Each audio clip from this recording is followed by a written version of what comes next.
America में फिर से ट्रैवल बैन लगने वाला है और इस बार इसका दायरा पहले से कई ज्यादा बड़ा हो सकता है।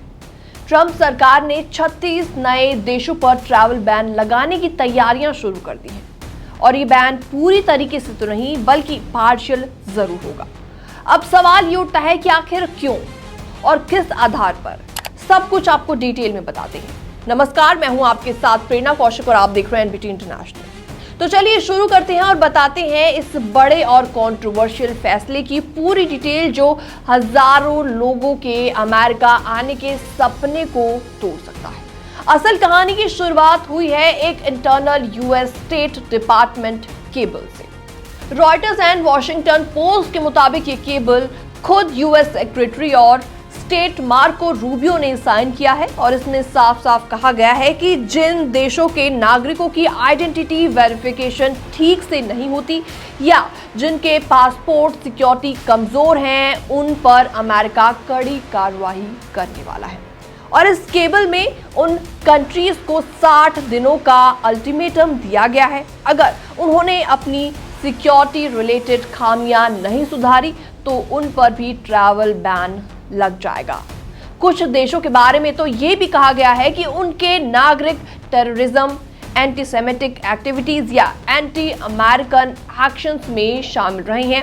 हालांकि ये कंसर्न्स हर देश पर लागू नहीं होते, कुछ मामलों में तो सिर्फ डॉक्यूमेंटेशन इश्यूज है। इसके अलावा आप जानते हैं कि वो 36 देश कौन कौन से हैं जो अब बैन की रडार पर आ चुके हैं। Angola, Antigua and Barbuda, Benin, Bhutan, Burkina Faso, Cabo Verde, Cambodia, Cameroon, DRC Congo, Djibouti, Dominica, Ethiopia, Egypt, Gabon, the Gambia, Ghana, Kyrgyzstan, Libya, Malawi, Mauritania, Niger, Nigeria, Saint Kitts and Nevis, Saint Lucia, Sao Tome and Principe, Senegal, South Sudan, Syria, Tanzania, Tonga, Tuvalu, Uganda, Vanuatu, Zambia, Zimbabwe. जी हाँ, तो ये list उन 12 देशों में और जुड़ सकती है जिन पर इस महीने की शुरुआत में ही ट्रैवल बैन लगाया गया था, जैसे कि Afghanistan, Myanmar, Iran, Libya, Somalia, Yemen और कुछ पर पार्शियल रिस्ट्रिक्शंस जैसे कि वेनेजुएला, क्यूबा, लाओस और सीरिया लुनेल पर लगाए गए हैं। लेकिन अब इस नए कदम से खतरे की घंटी बज चुकी है, खास तौर पर उन इमिग्रेंट्स के लिए जो इन देशों से हैं और अमेरिका में पढ़ाई, काम या फैमिली रीयूनिफिकेशन के लिए जाने का सोच रहे थे। ट्रंप सरकार का साफ साफ कहना है कि ये फैसला नेशनल सिक्योरिटी के नाम पर लिया जा रहा है। उनका कहना है कि अगर कोई देश अपने नागरिकों की सही पहचान नहीं दे सकता, डिपोर्ट किए गए लोगों को वापस लेने से मना करता है या जिसकी गवर्नमेंट कॉर्पोरेशन में नहीं है, तो ऐसे लोगों को अमेरिका में आने देना खतरे से खाली नहीं है।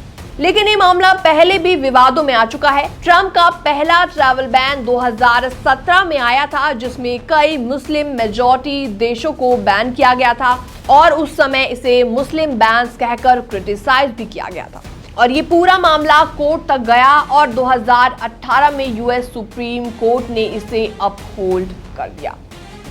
अब एक बार फिर से उसी दिशा में डोनाल्ड ट्रंप एडमिनिस्ट्रेशन आगे बढ़ता नजर आ रहा है और अगर ये बैन पूरी तरीके से लागू हो गया तो अमेरिका की इमिग्रेशन पॉलिसी में एक और बड़ा बदलाव हमें देखने को मिलने वाला है।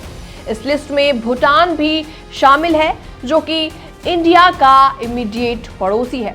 इसके अलावा कई ऐसे अफ्रीकन नेशंस हैं जहां से स्टूडेंट्स या प्रोफेशनल्स भारत के रास्ते ट्रैवल करते हैं। फिलहाल इस पूरी रिपोर्ट को देखने के बाद आपका क्या रिएक्शन है, आपके क्या विचार हैं? कमेंट सेक्शन में आप अपने विचार रख सकते हैं। बाकी वर्ल्ड से जुड़ी छोटी और बड़ी खबरें देखने के लिए बने रहिए एनबीटी इंटरनेशनल के साथ।